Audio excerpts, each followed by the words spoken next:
He was sitting inside a broken-down Honda Civic. Two newborns were crying in the back seat. It was raining so hard the windows couldn't breathe. And the woman he thought would stand beside him forever had just handed back her engagement ring, looked him in the eyes, and said 4 words that carved themselves into his bones. "I didn't sign up to suffer with you." Then she walked away, and Marcus Reed sat in that car. Cold, broke, and alone, with nothing left in the world but 2 babies who needed him to survive. What happened next took 10 years. And when it ended, the woman who left him had no choice but to watch. Stay with me, because this story does not end where it began. Before we dive deeper, let us know in the comments where you're watching from. We'd love to hear from you. And if you're new here, click the subscribe button so you never miss any of our upcoming videos. 10 years before the black convoy rolled through Atlanta's streets and turned heads on every block, Marcus Reed was nobody. Not in the cruel way people say that word.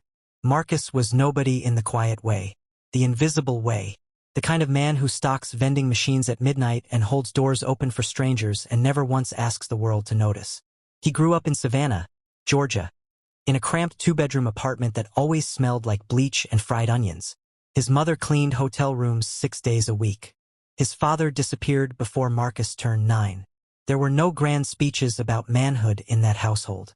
No mentor waiting around the corner. Just his mother's tired face every evening and the silent lesson it carried.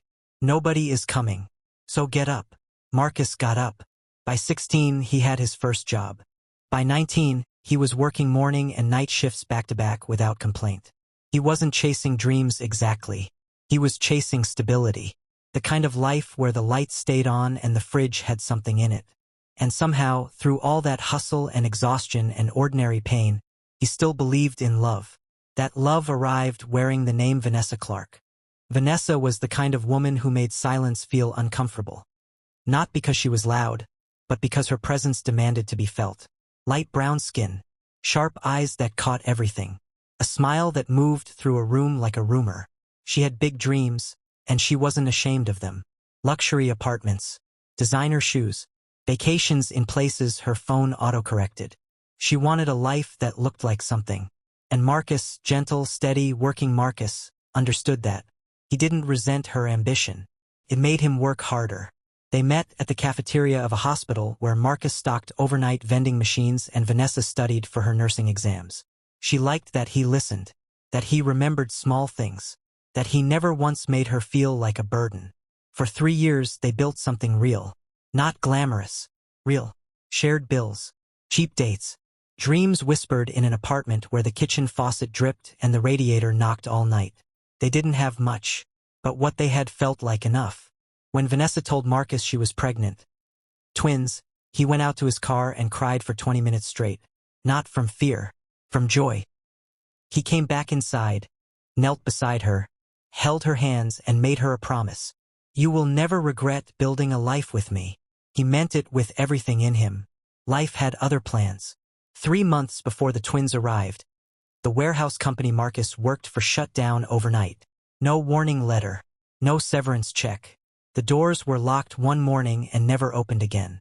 What followed was the kind of slow collapse that breaks people who haven't been broken before. Bills stacked up. The eviction notice arrived. Marcus took every odd job he could find, but it wasn't enough.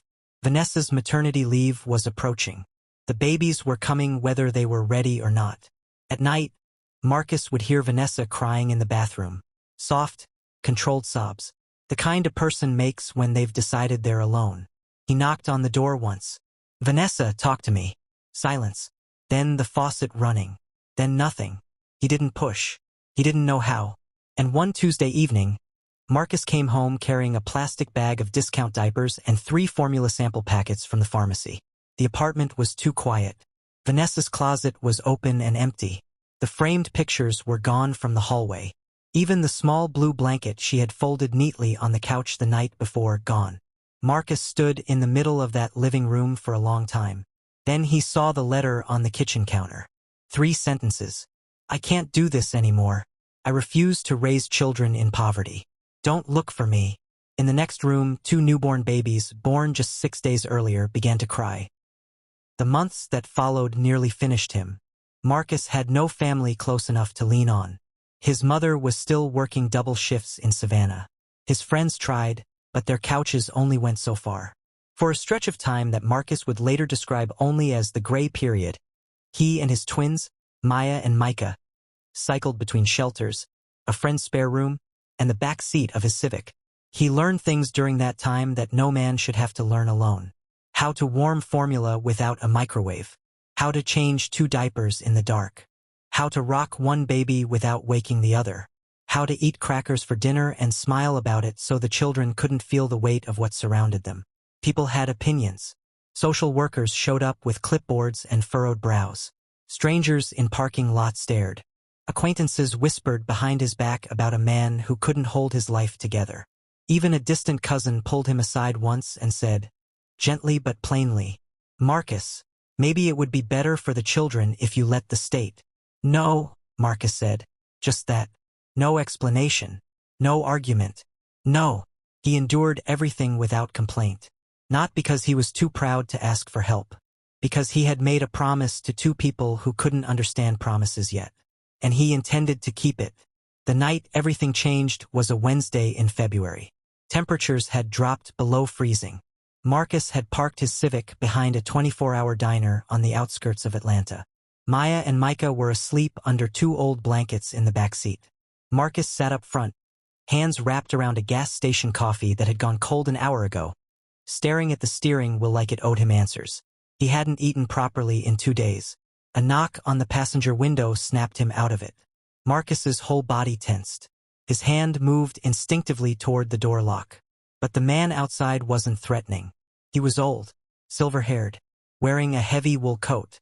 He held up both hands, palms forward, and gestured slowly, the universal signal for no harm. Marcus cracked the window an inch. "You look like a man trying not to quit," the old man said. Marcus stared at him. "My name is Elijah Boone. I own some businesses nearby. I saw you out here 3 nights in a row. I want to buy you dinner. That's all." Something about the man's voice made it impossible to say no. Maybe it was the exhaustion. Maybe it was the cold. Maybe Marcus was just tired of being alone with his own courage. He looked back at the twins, sleeping soundly. Then he got out of the car. Elijah Boone had built his logistics company from nothing, same as Marcus was trying to do with life. He had lost his wife to cancer 5 years earlier. He had no children, and he had spent the last several years quietly watching the world for people who reminded him of a younger version of himself. That night he bought Marcus a hot meal, a real one, and then he listened. Not the kind of listening where someone nods and waits for you to finish so they can offer advice. The kind where a person actually hears you. Marcus talked for almost 2 hours. About the job loss. About Vanessa's letter. About the twins. About the fear that kept him awake every night. Not the fear of failing, but the deeper fear. What if he was doing all of this right, and it still wasn't enough? Elijah didn't speak for a long time after Marcus finished. Then he reached into his coat pocket, placed a business card on the table, and said, "Be at my office tomorrow morning. 8 o'clock. Don't be late. And bring the children. I have a woman who handles my scheduling. She'll watch them." Marcus stared at the card. "Why?" he asked. Elijah looked at him steadily. "Because discipline is rarer than talent. And pain, when it doesn't destroy a man, turns him into something uncommon. I've been watching you all week. You're uncommon, Marcus." Marcus almost threw the card away that night. Almost. He showed up at 8 o'clock sharp. Both twins in a double stroller. If you're still watching up to now, type "I'm still here" in the comment section. Elijah hired him that morning. Not out of charity. Elijah was very clear about that from the beginning. "I don't do charity," he told Marcus on that first day. "I do investment. You will work harder than anyone else here. You will learn everything I show you. And if you're as serious as you look right now, I will teach you how to build something that outlasts both of us. But the moment you stop being serious, we're done." "Understood." "Understood," Marcus said. He was serious. He learned shipping routes and cargo contracts. He studied import regulations and negotiation tactics. He sat in meetings where men twice his age dismissed him without looking up from their phones, and he absorbed every detail without letting the dismissal show on his face. He arrived before everyone, left after everyone, And then he went home to Maya and Micah.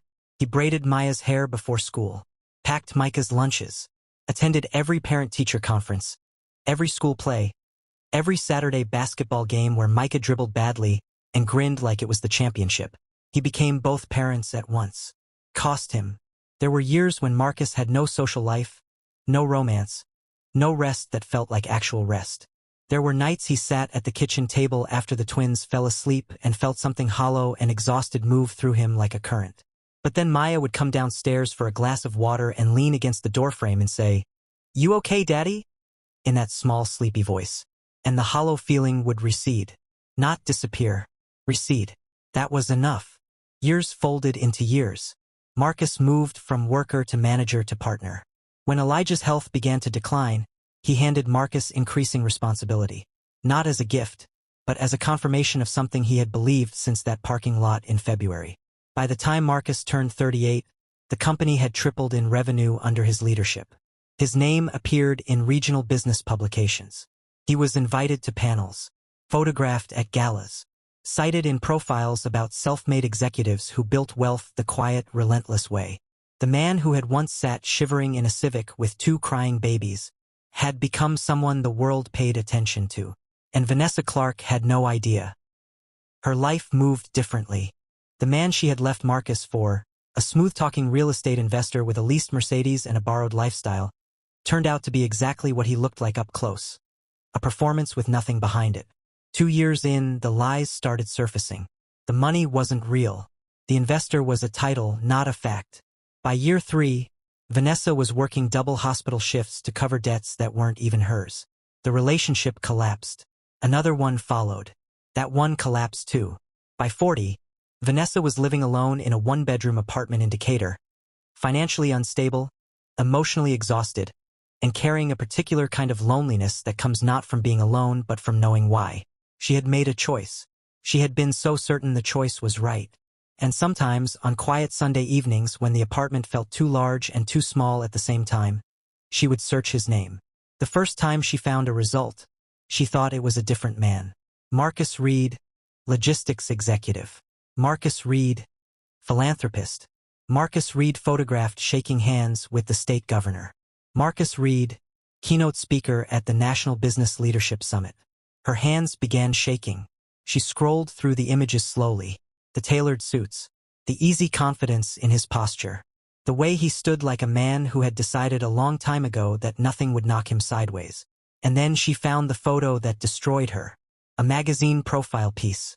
Marcus standing outside what appeared to be a school event. And beside him, 2 teenagers.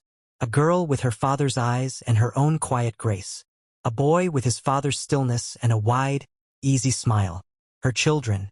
Vanessa sat on the floor of her kitchen and cried for a very long time. Not because Marcus was successful. Because the children looked happy. Completely, unmistakably happy. She had convinced herself, somewhere in the architecture of her departure, that they would not be okay without her. That the hardship would swallow them. That she had spared them something by leaving. The photograph said otherwise. They had flourished, and she had missed it. Pride is a particular kind of trap. It knows exactly how to dress itself up as dignity. For months after finding those photographs, Vanessa wanted to reach out. Drafted messages she never sent. Deleted search results she had memorized. Told herself it was too late, too complicated, too painful for everyone involved. Then fate removed the choice from her hands entirely. The hospital where Vanessa worked organized its annual fundraising gala. Major donors were in attendance. Local politicians, corporate executives, celebrities whose foundations contributed to hospital programs. Vanessa was not particularly involved in planning. She was simply required to attend in her capacity as a senior nurse. She almost called in sick. She didn't. She was standing near the back of the room, holding a glass of sparkling water, when the event announcer's voice rose above the room's quiet noise. Please welcome philanthropist, business leader, and longtime supporter of community health initiatives, Mr. Marcus Reed. The applause was immediate and full. Vanessa's glass nearly slipped from her fingers. She watched him walk to the stage, unhurried, completely at ease in his own skin.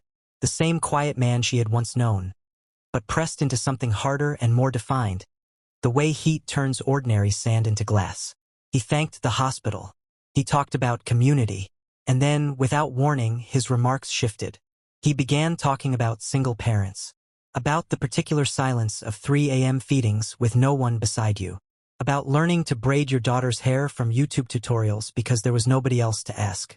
About making the choice, every single day, to be present for children who did not ask to arrive in difficult circumstances. His voice never cracked. That almost made it worse.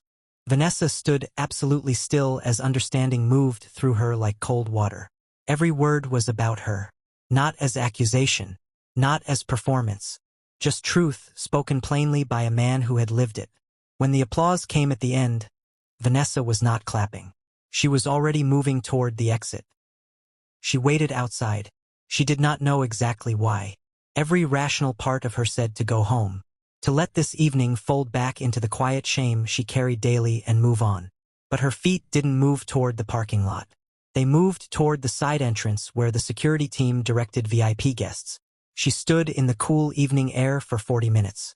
When Marcus finally emerged, surrounded by 2 assistants and a security guard, he was laughing at something one of them had said. A short, genuine laugh that she remembered immediately. That laugh hadn't changed at all. Then he saw her. The laugh faded. Not into anger, into something quieter. He said something to his team in a low voice. They peeled away without question. Then he walked toward her. Unhurried. The way a man walks when he has nothing to prove. Vanessa tried to speak 3 times before anything came out.